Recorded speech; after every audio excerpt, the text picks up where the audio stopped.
नमस्कार साथियों, एक बार फिर स्वागत है। आज एक नए बिंदु के साथ मैं आप लोगों के साथ चर्चा कर रहा हूं। आज का जो हमारा बिंदु रहेगा वो राजस्थान के शैक्षिक परिदृश्य पे रहेगा। शिक्षा विभाग की वे समस्त योजनाएं जिनसे राजकीय विद्यालय में पढ़ने वाले बच्चे लाभान्वित हो रहे हैं, और ये योजनाएं न केवल विद्यालयों के लिए अपितु आने वाली प्रतियोगी परीक्षाओं में जहां भी राजस्थान के शैक्षिक परिदृश्य के बिंदु नोट हैं, उन परीक्षाओं के लिए भी महत्वपूर्ण साबित होंगे। आगामी दिनों में होने वाली अध्यापक मुख्य पात्रता परीक्षा तृतीय श्रेणी के अंदर जो राजस्थान के शैक्षिक परिदृश्य के बिंदु लगे हैं, उनमें भी ये प्रश्न आप लोगों के लिए महत्वपूर्ण साबित होंगे। इसी विश्वास के साथ आज की कक्षा हम शुरू करते हैं। एक एक प्रश्नों पर चर्चा करेंगे और 50 से अधिक विभिन्न योजनाओं के प्रश्न हैं, विभिन्न कार्यक्रमों के प्रश्न हैं जो राजस्थान के सरकारी विद्यालयों में संचालित हो रहे हैं वर्तमान में। एक एक प्रश्न पर हम चर्चा करते हैं। पहला जो हमारा भाग है वह प्रमुख योजना व नवाचारों से, कि राजस्थान शिक्षा विभाग के अंदर वो कौन सी मुख्य योजनाएं हैं, वो कौन से मुख्य नवाचार किए गए हैं जो कि विद्यार्थी हित में आज भी सर्वोपरि हैं। तो पहला प्रश्न है कि बच्चों में मौखिक धारा पठन के लिए, कि बच्चों में मौखिक धारा प्रवाह पठन यानी ORF ओरल रीडिंग फ्रिक्वेंसी की और पढ़ने की आदत विकसित करने के लिए कौन सा अभियान संचालित किया जा रहा है। तो अब हम देखेंगे कि वर्तमान में राजस्थान के सरकारी विद्यालयों के अंदर बच्चों में पढ़ने की आदत विकसित करने के लिए और धारा प्रवाह के साथ पढ़ने के लिए एक अभियान संचालित किया गया जिसका नाम है प्रखर राजस्थान। दूसरा प्रश्न है, प्रखर राजस्थान अभियान कब शुरू किया गया था। तो प्रखर राजस्थान जो अभियान है वो अपना 5 सितंबर 2025 को शुरू किया गया। एक 90 दिवसीय कार्यक्रम है। इसके अंदर ये कहा गया कि 90 दिवस के अंदर बच्चे के अंदर धारा प्रवाह के साथ पढ़ने और इसके अतिरिक्त पढ़ने की आदत विकसित करने के गुणों का विकास करने का लक्ष्य रखा गया है। आगे हमारा प्रश्न है कि प्रखर राजस्थान अभियान के अंतर्गत बच्चों को कितने समूह विभाजित किया जाता है। देखिए, प्रखर राजस्थान अभियान से पहले एक आकलन हुआ था जिसके अंदर बच्चों के धारा प्रवाह पठन के अवलोकन किया गया था कि कौन सा बच्चा वर्णों को पढ़ पाता है, कौन सा शब्दों पे समझ बना पाता है, कौन धारा प्रवाह के साथ पढ़ पाता है, किससे कितनी समझ है पढ़ने की। इन सभी आकलनों के आधार पर उनको 4 समूहों के अंदर विभाजित किया गया था, जिसके अंदर पहला समूह जिसे C1 के नाम से जाना जाता है बीज, C2 अंकुरण, C3 पुष्पन और C4 जो समूह था उसका नाम क्या था, फलन था। इन चारों समूहों के आधार पर बच्चे का समूह विभाजित करके आगे की कार्रवाई की जा रही है। आगे जो प्रश्न है कि FLN की फुल फॉर्म क्या है। तो FLN की जो फुल फॉर्म है कि फाउंडेशन लिटरेसी एंड न्यूमरेसी यानी बुनियादी साक्षरता एवं संख्या ज्ञान। FLN का मुख्य उद्देश्य क्या है। तो देखिए, FLN का जो मुख्य उद्देश्य है ना, वह है कि कक्षा 3 तक के विद्यार्थियों में समझ के साथ पढ़ने, लिखने व गणना की समझ उत्पन्न करना, यानी वे समस्त अध्यापक जो कि प्रारंभिक कक्षाओं के अंदर आपके हिंदी, अंग्रेजी, गणित का अध्यापन करवा रहे हैं, उन सभी लोगों के FLN के अंदर क्लस्टर की ट्रेनिंग की जाती है। और उसका मुख्य जो उद्देश्य है वो यही है कि बच्चा समझ के साथ पढ़े, लिखे और गणना करे। आगे प्रश्न है, मुख्यमंत्री बाल गोपाल योजना जिसका वर्तमान नाम पन्ना दह बाल गोपाल योजना की शुरुआत कब की गई थी। तो देखिए, मुख्यमंत्री बाल गोपाल योजना पन्ना दह बाल गोपाल योजना है, इसकी शुरुआत 29 नवंबर 2022 को की गई थी। बाल गोपाल योजना के तहत मिल्क पाउडर की मात्रा कितनी है। देखिए, कक्षा 1 से 5 की बात करें तो 150 मिलीलीटर आपका मिल्क है, जबकि उसमें 15 ग्राम पाउडर का प्रयोग हो रहा है। जबकि कक्षा 6 से 8 के अंदर आपको 200 मिली दूध दिया जा रहा है, जिसके अंदर आपके लगभग 20 ग्राम पाउडर का प्रयोग हो रहा है। प्राथमिक जो कक्षाएं 1 से 5 जो 8.4 ग्राम चीनी, जबकि इधर जो उच्च प्राथमिक कक्षाएं उसमें 10.2 ग्राम चीनी दी जा रही है। आगे हैं, मुख्यमंत्री निःशुल्क यूनिफॉर्म वितरण योजना में सिलाई के लिए कितनी राशि DBT डायरेक्ट बैंक अकाउंट में ट्रांसफर की जाती है। तो 800 रुपये DBT की जाती है। आगे है, नो बैग डे किस वार को मनाया जाता है। देखिए, राजस्थान के विद्यालयों के अंदर शनिवार को नो बैग डे मनाया जाता है।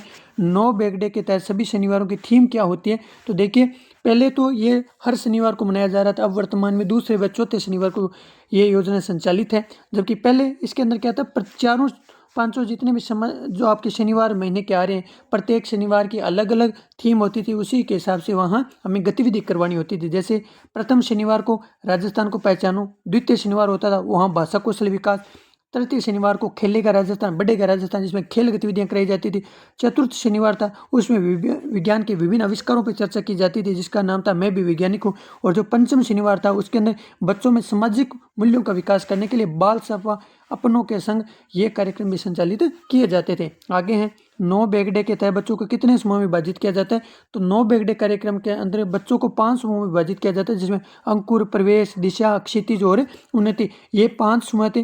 अंकुर जिसमें पहली, दूसरी, प्रवेश आपका तीसरी से पांचवी, दिशा 6 से 8, क्षितिज आपका 9-10, जबकि उन्नति थे वो आपका 11-12 की कक्षाओं का समूह था। आगे का प्रश्न है हमारा कि पीएम श्री योजना में राजस्थान के कितने विद्यालयों का चयन प्रथम चरण में किया गया था? तो पीएम श्री योजना थी, उसके अंदर राजस्थान के 402 विद्यालयों का चयन किया गया था। मिशन समर्थ किससे संबंधित है?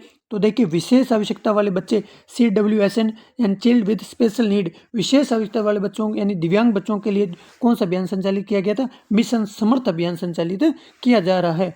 आगे, हवा महल कार्यक्रम, कोरोना समय के अंदर घर बैठे बच्चों में पढ़ने की आदत विकसित करने के लिए, ताकि उनकी पढ़ाई बाधित न हो, उसके लिए कौन सा कार्यक्रम संचालित किया गया था? तो हवा महल कार्यक्रम संचालित किया गया था। वह किस दिन प्रसारित होता था? तो वह शनिवार को प्रसारित होता था। देववाणी ऐप का संबंध किस विषय के शिक्षण से है? तो देववाणी जो ऐप है उस पर किस विषय का शिक्षण करवाया जाता है? तो उस ऐप के अंदर संस्कृत शिक्षा से संबंधित अध्ययन करवाया जा रहा है। दीक्षा पोर्टल का आदर्श यानी मोटो क्या है? तो देखिए, हमारे शिक्षक हमारे नायक। दीक्षा एक ऑनलाइन प्लेटफॉर्म है जहां अध्यापकों को आपके प्रत्येक शैक्षिक स्तर के अंदर आपकी ऑनलाइन ट्रेनिंग की अलग अलग मॉड्यूल तैयार किए होते हैं, वहाँ हमें ऑनलाइन ट्रेनिंग करनी होती है। वो जो ऐप पोर्टल है उसका नाम क्या है? दीक्षा। और इसका जो ध्येय वाक्य, आदर्श वाक्य है, वो है हमारे शिक्षक हमारे नायक। आगे कार्यक्रम स्माइल का पूरा नाम क्या है? देखिए, social media interface for learning engagement, यह स्माइल का पूरा नाम है। कालीबाई भील मेधावी छात्रा स्कूटी योजना में 12वीं कक्षा के अलावा किसे शामिल किया गया? तो इस योजना के अंदर जो कालीबाई भील मेधावी छात्र स्कूटी योजना है, इसके अंदर 12वीं कक्षा के अलावा अब 10वीं पास जो CBSE RBSE छात्राओं को भी अब स्कूटी स्कॉलरशिप के दायरे में लिया जा रहा है। ये नए नियमों के अनुसार ये बात कही जा रही है। गार्गी पुरस्कार किस दिन दिया जाता है? तो गार्गी पुरस्कार है वो वसंत पंचमी के दिन दिया जाता है। आगे जो हमारे प्रश्न है वो विद्यालय प्रबंधन समिति, स्कूल मैनेजमेंट कमीशन और school development management commission SMC और SDMC से संबंधित हैं। SMC यानी स्कूल मैनेजमेंट कमेटी यानी विद्यालय प्रबंधन समिति का गठन RT की किस धारा के अंतर्गत के तहत किया गया? तो धारा 21 के अंदर ये बात कही गई है कि विद्यालयों के प्रबंधन के लिए एक समिति होगी जिसका पूरा नाम विद्यालय प्रबंधन समिति होगी। और ये जो SMC है इसमें न्यूनतम कितने सदस्य या कुल कितने सदस्य होंगे? तो न्यूनतम इसके अंदर 16 सदस्य होंगे। SMC अध्यक्ष का चुनाव किसके द्वारा किया जाता है? तो देखिए, SMC अध्यक्ष का चुनाव करने के लिए कार्यकारिणी समिति बनाई जाती है, उन सदस्यों के द्वारा ही उसका चुनाव किया जाता है। और ये जो कार्यकारिणी है ये अभिभावकों में से ही किसी सदस्य का चुनाव किया जाता है। SMC SDMC की बैठक के लिए गणपूर्ति कितनी होनी चाहिए? तो SMC SDMC की बैठक के लिए गणपूर्ति है वो हमारी कितनी होनी चाहिए? कोरम कितना होना चाहिए? तो कुल सदस्यों का 33% यानी 1/3 भाग कम से कम कोरम होना चाहिए, तभी वो बैठक संचालित की जाएगी। SDMC यानी विद्यालय विकास प्रबंधन समिति का अध्यक्ष कौन होता है? तो देखिए, जो हमारे 12वीं तक के विद्यालय हैं वहाँ SDMC संचालित है, वहाँ जो प्रबंधन समिति का अध्यक्ष होगा वो कौन होगा? प्रधानाचार्य या संस्था प्रधान वहाँ का अध्यक्ष होगा। समग्र शिक्षा अभियान के तहत ब्लॉक स्तर का अधिकारी कौन होता है? देखिए, पंचायत स्तर पर PO, देखिए पंचायत समिति पर जो आपका समग्र शिक्षा के तहत अधिकारी होगा उसका नाम PO, ब्लॉक पे होगा उसका नाम CBO रखा जाएगा। ब्लॉक पे होगा उसका नाम CBO यानी CBEO, मुख्य ब्लॉक एजुकेशन ऑफिसर यानी मुख्य ब्लॉक शिक्षा अधिकारी, उसका नाम रखा गया। अमावस्या को होने वाली बैठक में मुख्य रूप से कौन भाग लेता है? देखिए, जो SMC SDM की बैठकें हैं वो अमावस्या के दिन रखी जाती है, क्योंकि ग्रामीण क्षेत्रों में इस दिन कहा जाता है कि लोग काम या किसी प्रकार नए काम की शुरुआत नहीं करते, तो उस दिन यह समुदाय अभिभावकों की बैठक रखी जाती है। आगे है, राजस्थान में विभिन्न शैक्षिक संस्थाएं क्या कौन से, इंस्टीट्यूट कौन कौन से? तो RACERT यानी राजस्थान राज्य शैक्षिक अनुसंधान एवं प्रशिक्षण परिषद कहाँ स्थित है? तो RACERT का जो मुख्यालय है वो कहाँ स्थित है? उदयपुर में। इसकी स्थापना कब की गई थी? इसकी स्थापना 1978 के अंदर की गई थी। RACERT की स्थापना कब की गई थी? 1978 में की गई थी। राजस्थान में पाठ्यक्रम यानी सिलेबस के निर्माण की शुरुआत संस्था कौन सी है? तो राजस्थान में जो पाठ्यक्रम निर्माण या सिलेबस निर्माण की जो मुख्य संस्था है वो RACERT उदयपुर है। आगे है, राजस्थान पाठ्यपुस्तक मंडल RSTB कहाँ स्थित है? तो इसका जो मुख्यालय है वो जलाना डूंगरी जयपुर के अंदर स्थित है। माध्यमिक शिक्षा बोर्ड RBSE या BSER Rajasthan board of secondary education या board of secondary education Rajasthan की स्थापना कब और कहाँ हुई? तो आरबीएसई की स्थापना 1957 में जयपुर में हुई थी। ये याद रखिएगा कि आरबीएसई की स्थापना 1957 जयपुर में हुई। उसके बाद इसे 1961 में अजमेर में स्थानांतरित कर दिया गया था। डाइट का पूरा नाम क्या है? देखिए, district institute of education and training, जिला शिक्षा एवं प्रशिक्षण संस्थान। डाइट का पूरा नाम जिला शिक्षा एवं प्रशिक्षण संस्थान है।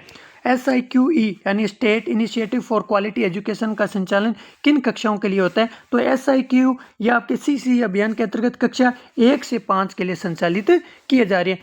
आपकी CCE, ABL activity based learning, ये सब है जो ये SIQE अभियान के तहत ये संचालित हो रही है। बालिका शिक्षा फाउंडेशन की स्थापना कब हुई? तो बालिका शिक्षा फाउंडेशन की स्थापना वो 30 मार्च 1995 को की गई थी। मदरसा बोर्ड का मुख्यालय कहाँ है? तो राजस्थान में मदरसा बोर्ड का मुख्यालय जयपुर में स्थित है।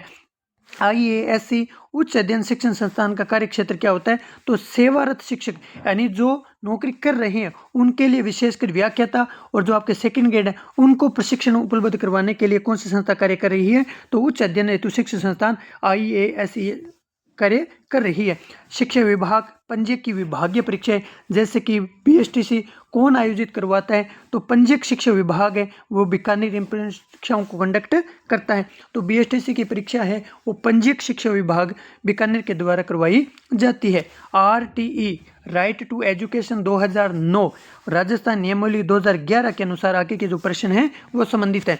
राजस्थान में RTE यानी निःशुल्क अनिवार्य बाल शिक्षा का अधिकार अधिनियम 2009 उसका जो राजस्थान में था 2011 नियमावली कब लागू हुई थी? तो राजस्थान में जो RTE 2011 है वो 29 मार्च 2011 को लागू की गई थी।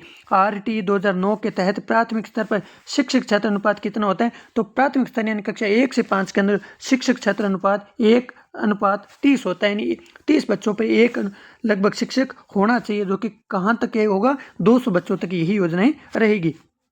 यदि प्राथमिक विद्यालय में छात्रों की संख्या 150 से अधिक है तो यह प्रावधान कितना हो जाएगा? मैंने एक अभी 30 बच्चों पे एक होगा, तो 150 से अधिक होने पर लगभग शिक्षक 5 और एक उसका प्रधानाध्यापक या संस्था प्रधान भी रखा जाएगा। प्रधानाध्यापक ही कहा जाएगा, संस्था प्रधान नहीं कह सकते। जो प्राथमिक शिक्षा के अंदर प्राथमिक शिक्षा विद्यालयों के अंदर जो मुख्य आपका अधिकारी है वो प्रधानाध्यापक के नाम से जाना जाता है। एक शैक्षिक स्तर में उच्च प्राथमिक यानी कक्षा 6 से 8 के स्तर पर कितने कार्य दिवस और कितने शिक्षण घंटे होते हैं? देखिए, 6 से 8 की कक्षाओं के अंदर लगभग 220 दिन और लगभग 1000 घंटे होते हैं। RT की धारा 12 किससे संबंधित है? तो RT की जो धारा 12 है वो निजी स्कूल यानी प्राइवेट विद्यालयों में 25% सीटों पर निःशुल्क प्रवेश से संबंधित है। RT की धारा 12 ये बात कहती है कि प्राइवेट विद्यालयों के अंदर भी प्रत्येक बच्चे को पढ़ने के अवसर उपलब्ध करने के लिए 25% सीटें हैं वो आरक्षित की गई है, जिनको किस नाम से जाना जाता है? RT के नाम से जाना जाता है। RT के अंदर 12 जो धारा 12 है उसके अंदर निजी स्कूलों में 12% सीटों पर निःशुल्क प्रवेश दिया जाएगा। शिक्षक के लिए प्रतिस्पर्धा न्यूनतम कार्य घंटे कितने? कि एक हफ्ते के अंदर वो तैयारी सहित कितने घंटे उसे शिक्षण करवाना चाहिए? तो वो लगभग 45 घंटे है।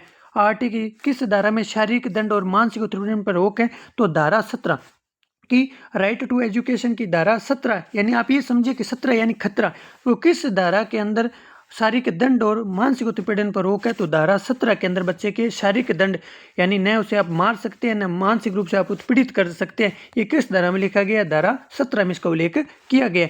प्राइवेट ट्यूशन पर रोक किस धारा में है? तो प्राइवेट ट्यूशन पर जो रोक है वो RT की धारा 28 में है। 28 से आप 98 याद रखें, यानी आपको 98 कमाने के कोई भी प्रयास नहीं करने हैं, यानी आपको प्राइवेट ट्यूशन नहीं लगाना।